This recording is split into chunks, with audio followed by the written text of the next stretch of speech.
او نن کوم میاشت شروع شوه دې ته ویلی شي شعبان میاشت. نن غالبا پیله شعبان دی.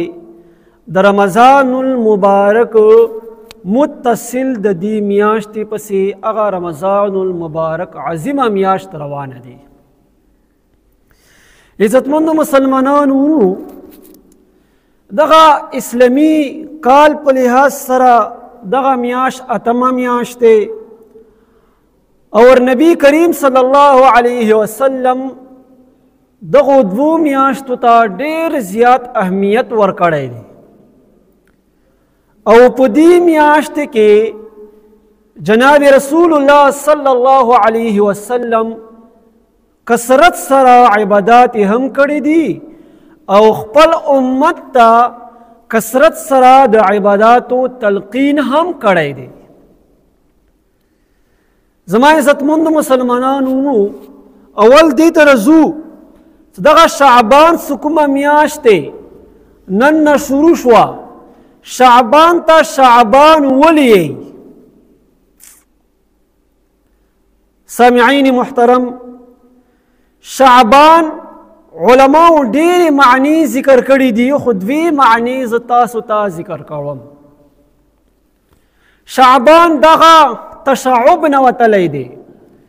تشعب معنا دی تقریب سره رځي نو معنا به دغه شي چونکې په دې میاشت کې الله جل جلاله لا طرفه ډېر زیات رحمتونه او ډېر زیات برکتونه نازلیږي نو گویا الله جل جلاله د خپل انسان ځان طرف ته جنت طرف ته نزدیکوي. نو څوک څه هم په دې میاشت کې کثرت سره عبادات کوي نو الله جل جلاله هغه جنت طرف ته چې کوي نزدیکوي. یو خدا معنا شو. بله معنا شعبان دغه شعب نه وتلی دی. شعب معنا دی جمع کېدل چونکې په دې میاشت کې هم الله جل جلاله خپل بنده ته یوه موقع ورکوي. ستا باندې رمضان میاشت هم روانه دی او دغه میاشت در باندې هم راغله. ای بنده تا ته پکار دی چې په دې میاشت کې کثرت سره ته عبادات وکړې او ځان دپاره ته ذخیره کې او ځان دپاره ته چې شی کړې جمع کړې. نو دغه دوې معنی علماو ذکر کړي دي نورې هم شته خو دغه دوې معنی ډېرې غوره دي. عزیزانو مسلمانانو څرنګه چې تاسو ته ما احادیث وړاندې کړو انس بن مالک رضی الله تعالی عنه فرمایي نبی کریم صلی الله علیه وسلم به دغه معمول و کله هم دغه میاشتې به داخل شوي رجب او شعبان نو دغه دعا به یې کوله اللهم بارک لنا فی رجب و شعبان وبلغنا رمضان. یا الله برکت واچوي مونږ دپاره په دوو میاشتو کې دغه رجب او شعبان او مونږه رمضان المبارک میاشتې ته مونږ ورسوي.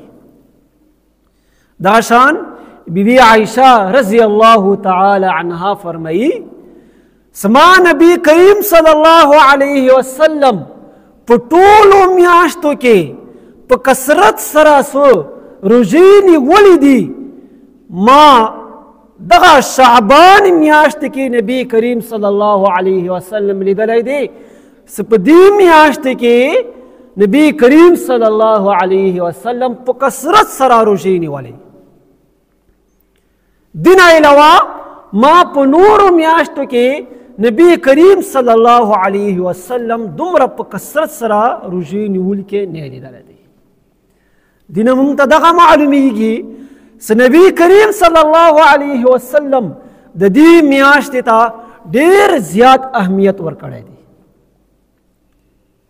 عزتمندو مسلمانانو دغه شان د دې میاشتې ته الله جل جلاله په دې وجه باندې هم اهمیت ورکړی دی چې په دې میاشت کې یوه ورځ دی چې مغه ته ویلی شي شب قدر، مغه هم په دې میاشت کې دی.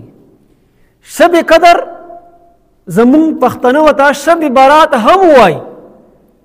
دغه متعلق څومره هم فضایل راغلي دي، څه کول پکار دي، هغه به انشاءالله بلې جمعې کې به تفصیل سره بیانوو. شب قدر څومره تفصیل دی، کله به وي، دغه فضیلت څومره دي، دا به انشاءالله بلې جمعې کې تفصیل بیانوو. به هر حال په دې میاشت کې شب برات هم ده. د دې اجنه الله جل جلاله د دې میاشتې ته ډېر زیات لوی مقام ورکړی دی. زما عزتمند مسلمانانو، یو مثال په ذریعې سره د دې میاشتې فضیلت زه تاسو ته وړاندې کوم. کله څه هم زموږ خواله په معاشرې کې یو کس ته یو معزز میلمه راځي، میلمه هم وي خو معزز هم وي، د ستا په نیز باندې دغه ډېر قدر اور اهمیت ولوي، اور هغه میلمه ډېرو وختو بعد هم راځي، ډېرو وختو بعد هغه میلمه هم راځي. نو هغو میلمه دپاره به ته څه کوي؟ تیاری به ورته کوي، دغه شان کور به ورته صفا سوترا کوي، مغه دپاره به ښایسته ځای برابروي، مغه استقبال تیاری به هم کوي، شان و شوکت سره به استقبال هم کوي، طعام به هم دغه دپاره ښې طریقې سره برابروي، خوراک به هم برابروي. دغه میلمه روان دی، دغه میلمه ما نه خفه نشي، او دغه میلمه څه کوم روان دی د دې په زړه کې زما قدر پیدا شي، اهمیت پیدا شي. دغه شان عزتمند مسلمانانو، رمضان المبارک میاشت په مونږ باندې روانه دی. نو زه دغه څه کومه میاشت دی، دغه تمهید ده. ته به څنګه رمضان المبارک دپاره ځان تیروي، عادت به څنګه جوړوي، په دې میاشت کې ځان تیار کړه. هو عظیمه میاشت په مونږ باندې روانه دی، هغه دپاره به تیاري کول پکار دي، هغه دپاره به خپل بدن برابروو، د معمول مطابق به څومره هم ته لسو میاشتو کې تا عبادت کړی دی، د خپل معمول مطابق نه به هغه لږ شان زیات کې. د دې وجې نه رمضان المبارک میاشت در باندې روانه دی، مغه دپاره ته بالکل تیار وي، شان و شوکت سره دغه میاشت ته استقبال وکړي.